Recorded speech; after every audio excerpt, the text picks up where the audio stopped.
저기 요 촬영하는데 그 빛이 너무 밝아서 붙인 차광막이 떨어져가지고 잠깐 정리하고 왔어요.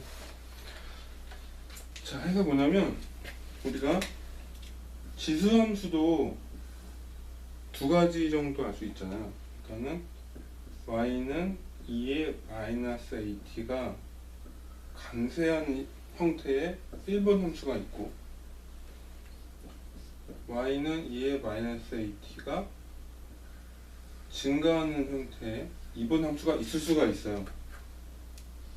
이제 감쇄하냐 증가하냐는 a의 크기에 따라 달렸죠. a가 양수일 때와 음수일 때에 따라 틀릴 건데, 중요한 건 1번이면 즉 감쇄하는 형태면 함수가 요 S플레인에서 특이점이 왼쪽으로 이동을 하고, 함수가 증가하는 형태면 S플레인에서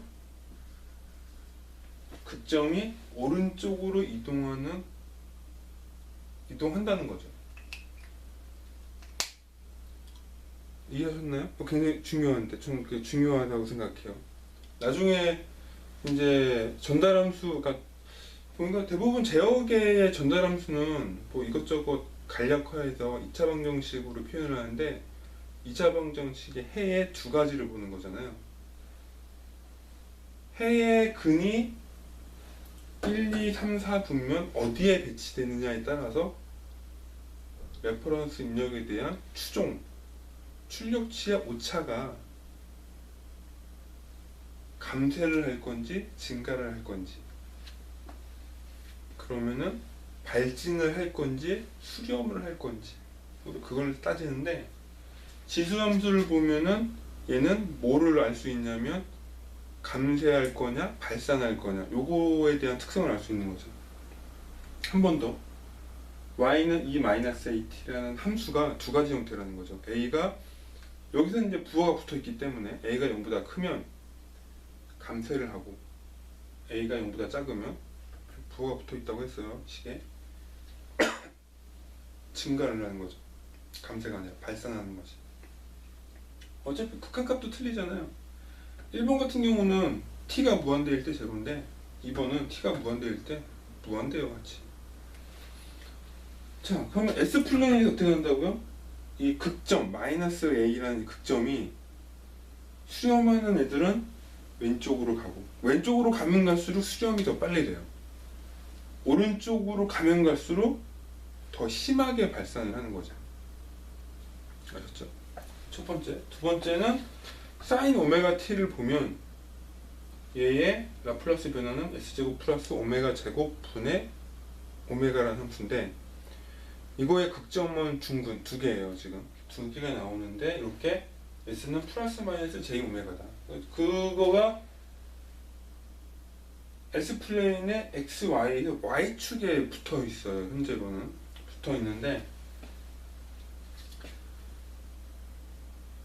J 오메가가 0이 아닌 경우를 제외하고는 그러니까 요 X축이 아닌 다른 곳에 있는 경우는 항상 시간함수는 주파수가 느리든 빠르든 이렇게 뭔가 진동이 있는 상태인 거예요.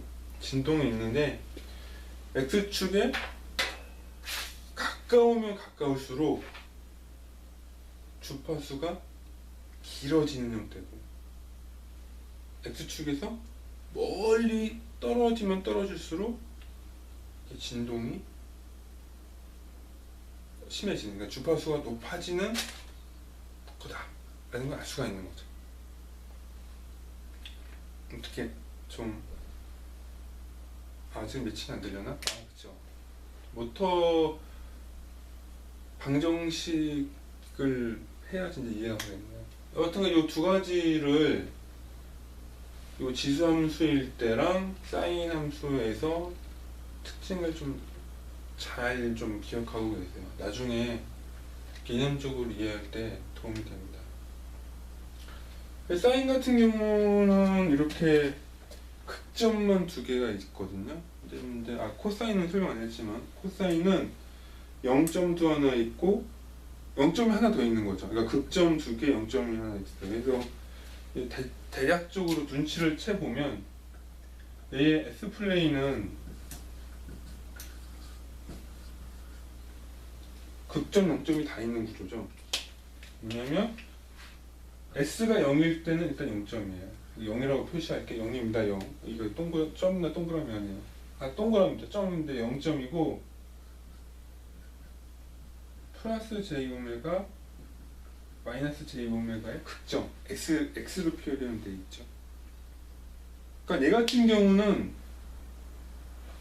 그림으로 도식화한다면 마이너스 J오메가인 경우에 무한대 J오메가인 경우에 무한대 하고 0점에선 0인 거예요 진짜. 그래서 함수가 고무판, 아까 말한 고무판이라고 보면은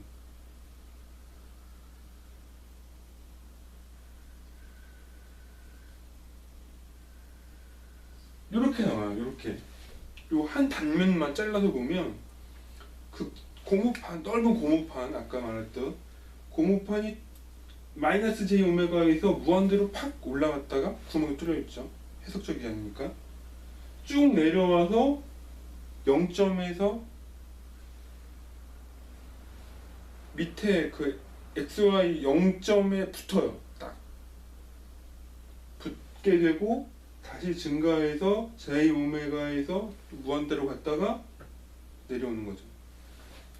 혹시나 해서 말하는 거지만 0점을 제외하고는 0점과 극점을 제외하고는 이 fs, 이 함수를 우리가 이제 fs라고 한다면 이 함수는 어떤 유한값을 가지고 있어요. 유한값을. 그죠? 즉 뭐냐면 고무판이 이 시그마 j 오메가에 딱 붙어 있는 게 아니라 약간 떠 있어요. 어떤 값을 가지고 있거든요. 그래서 고무판이 약간 사실은 이렇게 제가 여기서 뭐 그림으로 그려서 잘 티는 안 나지만 이 시그마 j 오메가 위에 약간 떠 있는 유한값, 실제 계산이 돼서 나온 유한값이고 극점에서는 무한대로 뽕 올라가고 0점에서는 진짜 0, 요 S 플레인에 붙는 거죠. 닿는 거지. 그래서 마찬가지죠. 그러니까 요거는 사인이랑 사실은 거의 비슷한 형태인데 여기 요 0점만 틀린 거야. 사인이랑 코사인의 유일한 차이점은 이거예요. 사인은 0점이 없고 코사인은 0점이 있다. 그 차이가 있는 거죠. 일단 그거를 떠난다 치더라도 코사인도 보면은 사인이랑 같은 특성을 갖고 있죠. 주파수가 높으면, 즉 주파수가 로우 프리퀀시일 때랑 하이 프리퀀시일 때를 뭐 1번이랑 2번이라고 합시다. 그 뭐냐면 주파수가 낮으면 이 X축 쪽에 가까워지는 거예요. 0에 가까워지는 거고 주파수가 높으면 X축에서 멀어지는 거죠. 즉 사인 함수 설명했을 때랑 똑같아요. 증상은 단 이 극점만 있는 거죠. 극점만 다른 거예요. 극점은 사인 주파수의 영향을 안 받는 거죠. 현재로서는. 그죠? 자, 해서 이 세 가지 함수를 설명을 해드렸고 지수함수는 이제 자주 보실 텐데 사인과 코사인은 지금 제가 오토제어 책에서 보지 못했어요. 보지는 못했지만 이 함수들 자체가 이게 진동이 있는 함수, 시간 함수잖아요. 얘네들을 S 플레인으로 넘겼을 때 그 특징이 향후에 나오는 어떤 시스템을 모델링한 표준 2차원 방정식의 근의 위치를 이해하는 데 도움되는 거죠. 근의 위치가 이것처럼 시그마를 따라 움직일 때 수렴이냐 발산이냐,